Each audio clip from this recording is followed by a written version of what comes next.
Paalala mula sa mga eksperto, huwag baliwalay ng anumang kagat o kalmot ng hayop. Magpabakuna agad kontra rabies dahil bagamat nakamamatay ito, kaya itong agapan ng bakuna.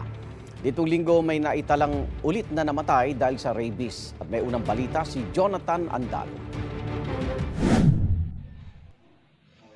Nakagapos sa kama ng ospital pero panay ang galaw ng mga kamay, paa, ulo at bibig ng 25 anyos na si Nicole.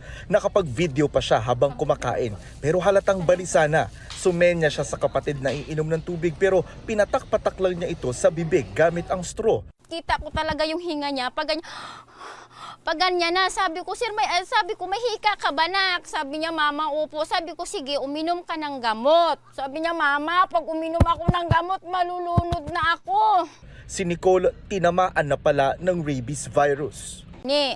Yung anak mo, tinatalian na. Kasi umakyat na yung rabies sa utak niya. Doon ko na nalaman, sir, na nakagat pala siya ng aso.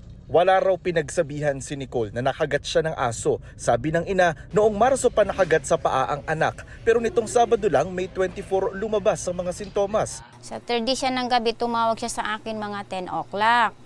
Ang sabi niya sa akin, mama, masama po pakiramdam ko, mamamatay na po ako. Sabi niya, mama, tawagan mo si Toto, sunduin ako papuntang ospital. Binawian ng buhay si Nicole. Naulila niya ang 3 taong gulang na anak. Hindi na ibuburo na tagad ng ililibing ang labi ni Nicole. Kaya ang ina niyang nasa Muntinlupa, nananawagan ng tulong para makauwi sa libing ng anak sa Bacolod. Dahil nakakahawa ang rabies, nagpaturok na ng anti-rabies vaccine ang kapatid ni Nicole na may direct contact at nag-alaga sa kanya sa ospital. Pangalawa si Nicole sa nadokumentong namatay sa rabies sa loob ng 1 linggo. Noong May 18, pumanaw rin sa rabies ang factory worker sa Laguna at dating CAFGO na si Janelo Limbing. 9 na buwan matapos makagat ng aso at hindi kinumpleto ang 3 doses ng bakuna. Ang rabies ay isang virus na inaatake ang central nervous system na ipapasa ito mula sa kagat at kalmot ng hayop na infected nito. Base sa datos ng DOH, 426 ang naitalang kaso ng rabies noong 2024 at ngayong taon mula Enero hanggang March 1, 55 na ang naitala. Sabi ng World Health Organization, pwedeng umabot ng hanggang 1 taon ang incubation period o yung panahong nasa loob ng katawan ng rabies bago ito maglabas ng sintomas. Kaya huwag ipagbaliwala ang anumang kagat o kalmot ng hayop. Magpabakuna dahil nakamamatay ang rabies pero kaya ring agapan ng bakuna. Sa Quezon City, libre ang bakuna kontra rabies para sa mga lehitimong residente. Kung hindi, babakunahan pa rin naman ang pasyente kaso unang shot lang. Ang mga susunod na doses dapat doon na sa LGU ng pasyente para hindi raw maubos ang supply ng mga taga-QC. Kada araw, umaabot ng hanggang 300 ang nagpapabakuna sa QC kontra rabies. Immediately po sana, pag nakagat po tayo and malalim yun dun sa mga sugat, magpunta na po dun sa pinakamalapit na health facility.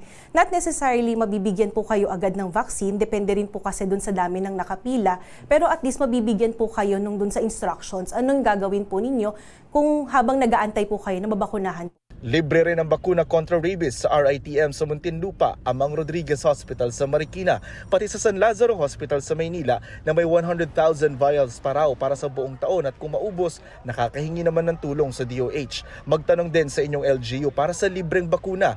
May animal bite treatment package din ng PhilHealth na nagkakahalaga ng 5,850 pesos. Sakop nito ang anti-rabies vaccine, anti-tetanus at local wound care. Itong unang balita, Jonathan Andal para sa GMA Integrated News.